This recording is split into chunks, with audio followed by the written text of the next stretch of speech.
Hello అండి, అందరికీ నమస్తే. ఎలా ఉన్నారండి? అందరు బాగున్నారని అనుకుంటున్నాను, బాగుండాలని కూడా కోరుకుంటున్నాను. ఈరోజు వీడియోలో ఒక మంచి విషయం అయితే మీతో షేర్ చేసుకోవాలనుకుంటున్నానండి. వీడియోని స్కిప్ చేయకుండా చూడండి. వీడియో చూస్తూ మీరు మరేదైనా మీ పని చేసుకుంటూ గిన్నెలు కడగడం కానీ ఇంకేదైనా పని చేసుకుంటూ వీడియోనైతే స్కిప్ చేయకుండా ఎండ్ వరకు చూడండి. ఇంకా మన విషయంలోకి వస్తే హౌస్ వైఫ్ అంటే అందరూ సొసైటీలో అందరూ తక్కువ చేసి చూస్తారు కదండి. ఎవరైనా మీ భార్య ఏం చేస్తుంది, మీ కోడలు ఏం చేస్తుంది అంటే ఇంటి దగ్గర ఖాళీగా ఉంటుంది అంటారు. కానీ ఇంటి దగ్గరే ఉండి ఇంటిని చూసుకుంటుంది అని మాత్రం చెప్పరు. నా వరకు హౌస్ వైఫ్ వర్కింగ్ ఉమెన్ కంటే ఏమాత్రం తక్కువ కాదండి. మరి మీరేమంటారు?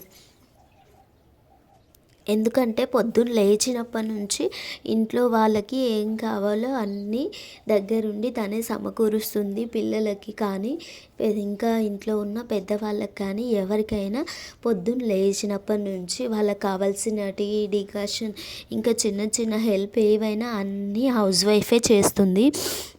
హౌస్ వైఫ్ లేకపోతే ఇంకా అవన్నీ కుదరవు. వాళ్ళందరికీ అసలు గడవదు. పిల్లలు టైంకి స్కూల్కి వెళ్ళాలన్నా ఇంకా హస్బెండ్ డ్యూటీకి వెళ్ళాలన్నా కానీ హౌస్ వైఫ్ ఇంట్లో అన్ని పనులు చేయందే వాళ్ళు వెళ్ళలేరు. హౌస్ వైఫ్ సపోర్ట్ ఉంటేనే ఇవన్నీ చేయగలుగుతున్నారు. ఇంట్లో పని చేయడం అంటే ఏడ తక్కువ అండి. పొద్దున్న లేచినప్పటి నుంచి వంట, బాసనలు కడగడం, అన్నీ బట్టలు ఉతకడం. పొద్దున్న లేస్తే అసలు ఒక్క నిమిషం అయినా తీరిక ఉండదు. ఆమె కోసం ఆమె హౌస్ వైఫ్ అంటే మన కోసం మనం ఒక తీసుకునే టైమే ఉండదు మనకు. అలాంటిది హౌస్ ఏం చేస్తుంది అని అంటే ఇంటి దగ్గర ఉంటుంది అంటారు. హౌస్ వైఫ్ అంటే ఎలాంటి జీతం లేకుండా పనిచేస్తుంది కాబట్టి మనుషులకి సొసైటీలో విలువ లేకుండా పోతుంది. సో అందుకని మనం ఇంట్లో ఉండి ఏదో ఒక వర్క్ అయితే చేసుకోవాలి. వర్కింగ్ ఉమెన్, జాబ్ చేసే ఉమెన్ అయితే పొద్దునే పని చేసుకొని వాళ్ళు డ్యూటీకి వెళ్ళిపోతారు. ఇంకా ప్రశాంతంగా ఉంటుంది వాళ్ళకి డ్యూటీ దగ్గర. కానీ మన వర్కింగ్ ఉమెన్ అయితే, మన ఇంట్లో ఉండే హౌస్ వైఫ్స్ అయితే పొద్దున్న లేచినప్పటి నుంచి అదే చాకిరీ చేస్తూనే ఉండాలి ఇంట్లో పనులు. వర్కింగ్ ఉమెన్ అయినా హౌస్ వైఫ్ అయినా ఎవరైనా ఒక పిల్లల్ని కనడం, పెళ్ళి చేసుకోవడం ఇవన్నీ అయితే ఇద్దరు లైఫ్లో సమానంగా ఉంటాయి. మరి ఈ జాబ్ ఒక్క విషయంలోనే ఎందుకు అలా చేస్తారో సొసైటీలో అస్సలు అర్థం అవ్వదు. కానీ నేనైతే ఒకటి గమనించానండి, ఇది గట్టిగా నేను చెప్తాను. హౌస్ వైఫ్ అంటే ఇంకా ఎలాంటి పరిస్థితుల్లోనైనా నెగ్గగలుగుతుంది. జాబ్ చేసేవాళ్ళు వర్కింగ్ ఉమెన్ అంత ఉండలేరు. ఎందుకంటే హౌస్ వైఫ్ ఇంకా ఎలాంటి వర్క్నైనా చేయగలుగుతుంది. పెద్దవాళ్ళతోటి ఉండగలుగుతుంది. పిల్లలని ఇంకా పిల్లల హెల్త్, ఇంట్లో ఉన్న పెద్దవాళ్ళ హెల్త్, అందరి హెల్త్ కోసం తను కష్టపడుతూ ఉంటుంది. ఇంట్లో వాళ్ళకి మంచి ఫుడ్ అందిస్తుంటుంది. ఇక్కడ వర్కింగ్ ఉమెన్ అంటే వాళ్ళకి ఇంట్లో పెద్దవాళ్ళు హెల్ప్ చేస్తారు. వాళ్ళు ఇంకా టైం అవ్వగానే పిల్లల్ని కేర్ టేకర్ ప్లే స్కూల్లో కానీ ఇంకా డే కేర్లో కానీ వదిలేసి వెళ్తారు. కానీ హౌస్ వైఫ్ అలా కాదు కదండి. పొద్దున్న లేచినప్పటి నుంచి నైట్ మొత్తం ఈ డే మొత్తం పిల్లల్ని తనే చూసుకుంటుంది దగ్గరుండి. వాళ్ళు మోషన్కి వెళ్ళినా, టాయిలెట్కి వెళ్ళినా అన్నీ తనే చూసుకుంటుంది. ఈ బాధ్యత అయితే హౌస్ వైఫ్కి ఎక్కువే ఉంటుంది. వర్కింగ్ ఉమెన్ అలా కాదు కదండి.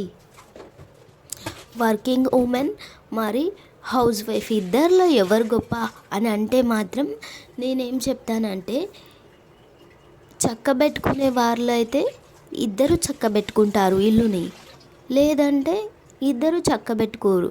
అది మనుషులపై డిపెండ్ అయి ఉంటుంది. ఒక్కొక్కరి అలవాట్లు ఒక్కోలా ఉంటాయి. ఇప్పుడు వర్కింగ్ ఉమెన్ జాబ్కి వెళ్ళి ఇంట్లో పనులు చేయకపోయినా ఫెయిల్ అయినట్టే. ఇప్పుడు హౌస్ వైఫ్ అయినా అంతే. ఇంట్లో ఉండి ఇంట్లో పనులు చేయకుండా ఇల్లు నీట్గా పెట్టుకోకపోయినా, ఇంకా ఇంట్లో పనులు సరిగ్గా పిల్లలకి చూసుకోకపోయినా అవి ఆమె మదర్గా హౌస్ వైఫ్గా ఫెయిల్ అయినట్టే. సో ఇద్దరిలో ఎవరు బెస్ట్ అంటే ఇద్దరూ బెస్టే. కానీ ప్రాబ్లం ఎక్కడ వస్తుందంటే సొసైటీ మనల్ని చూసే విధానంలో ప్రాబ్లం వస్తుంది. ఏదేదో చెప్తున్నాను అనుకోకండి, ఇవన్నీ అయితే చెప్తున్నా కానీ ముందు నేనైతే మీ పరిచయం చేసుకుంటానండి. నా పేరు మహేశ్వరి. నా ఛానల్ని మీరు ఫస్ట్ టైం చూస్తున్నట్టయితే సబ్స్క్రైబ్ చేసుకొని సపోర్ట్ చేయండి. హౌస్ వైఫ్, వర్కింగ్ ఉమెన్ ఇద్దరిలో ఎవరు గొప్ప, ఇంకా హౌస్ వైఫ్ని ఎందుకు తక్కువ చూస్తారు అనేది కామెంట్ సెక్షన్లో కామెంట్ చేయండి. మీ ఒపీనియన్ కూడా. హౌస్ వైఫ్స్ ఇంట్లో పని కాకుండా మనల్ని మనం నిలబెట్టుకోవడానికి ఏదో ఒక పని చేసుకోవాలండి. ప్రతి సెకండ్, ప్రతి నిమిషం ఇంట్లో వాళ్ళకే కేటాయించకుండా డేలో కొంత సమయాన్నైనా, ఒక గంట సమయాన్నైనా మన కోసం మనం కేటాయించుకోవాలి. అది బుక్స్ రీడింగే అవ్వనివ్వండి, ఇంకేదైనా ఎక్సర్సైజ్ అవ్వనివ్వండి, మన హెల్త్ గురించి అవ్వనివ్వండి, ఏదైనా అవ్వనివ్వండి. ఏదైనా ఒక పని, కొత్త పని నేర్చుకోవడం అయినా అవనివ్వండి. అది టైలరింగ్ అవ్వచ్చు, బ్యూటిషియన్ అవ్వచ్చు, ఇంకా ఏదైనా అవ్వచ్చు. ఇలా మనం ఏదైనా నేర్చుకుంటే మనకి మన కాళ్ళపై నిలబడి చిన్న బిజినెస్ లాగా చేసుకోవడానికి అవకాశం ఉంటుంది ఇంటి దగ్గర. సో అప్పుడు మన వాల్యూ కూడా పెరుగుతుంది.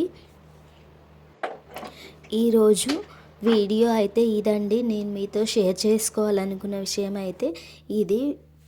వీడియో ఎలా ఉందో కామెంట్ సెక్షన్లో చేయండి. నచ్చితే లైక్ చేసి ఛానల్ని సబ్స్క్రైబ్ చేసుకోండి. మీరు సబ్స్క్రైబ్ చేసుకొని సపోర్ట్ చేయడం వల్ల నాకు చాలా సపోర్టివ్గా ఉంటుంది. Thank you for watching.